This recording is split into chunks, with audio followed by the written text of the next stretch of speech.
Recomendaría el máster sobre todo a aquellos que, más que ser especialistas, buscan tener una visión global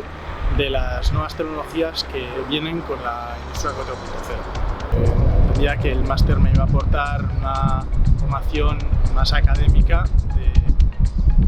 las nuevas tecnologías que vienen con la industria 4.0. Por otra parte, quería un máster dual, no quería parar de trabajar, y por último el hecho de que fuera con el IMH, una institución que he sabido tiene gran experiencia en el área de la producción, pues me reconfortaba, sabiendo también que estaba la Universidad del País Vasco, que tiene una experiencia formando másteres, estructurando másteres.